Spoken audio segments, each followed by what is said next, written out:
My name's Dr. Andy Lee, and I'm the neuro-ophthalmologist here at Houston Methodist Hospital. And today we're going to be talking about a very common disease called migraine and how migraine can come to neuro-ophthalmology and not be the benign form. Millions of people in the United States and worldwide have migraine. It's very characteristic, and you probably know someone who has it. It's usually throbbing in quality. It's associated with autonomic dysfunction, which means sensation of nausea or vomiting, and lights and sounds can bother the patient. That's sonophobia or photophobia. It's usually very severe, and it interrupts activities of daily living, and the patients have to go lie down in a dark room, put a washcloth over their head.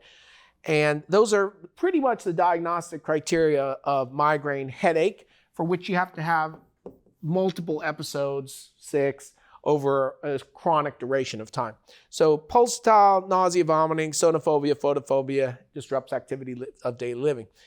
The way that you need to know this comes to us is it doesn't have to be migraine. It can just sound like migraine. And so what we'd like to do with patients who have migraine is not only make sure they meet the diagnostic criteria, but to snoop around.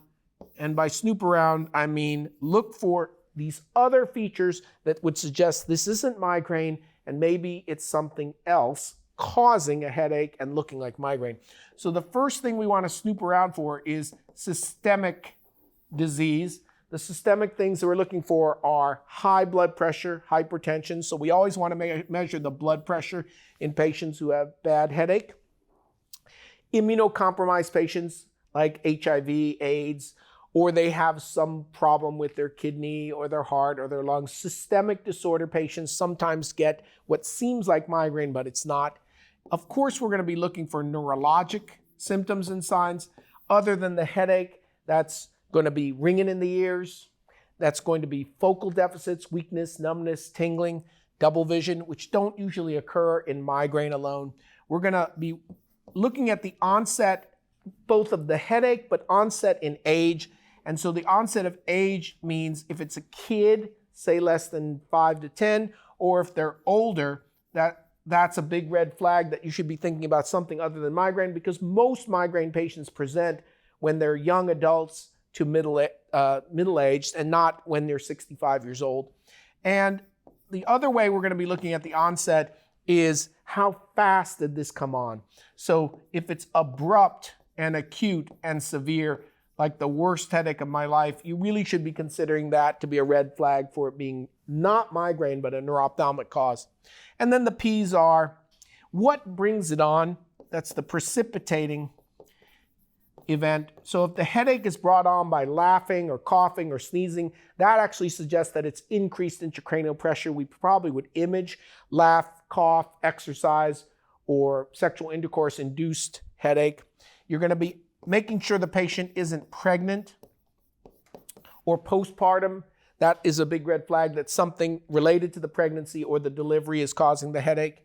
You want to make sure that the pattern of the headache is the exact same as it was before. So if there's a rapid change in the quality, the timing, the severity, or the type of migraine headache, it changed its pattern. That's a red flag that we should be imaging that.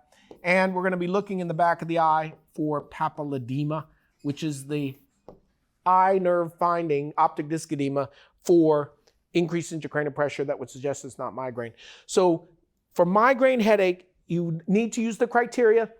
Is it the right quality, the right severity, the right duration? Is it got 2 out of the 4 things for autonomic dysfunction, nausea, vomiting, sonophobia, photophobia? And you need to snoop around for these systemic findings, neurologic findings, ask about the onset and the severity, decide whether it's one of the P's, precipitating by increased ICP maneuvers, the pattern has changed, it's a pregnant or postpartum patient, or you have papilledema.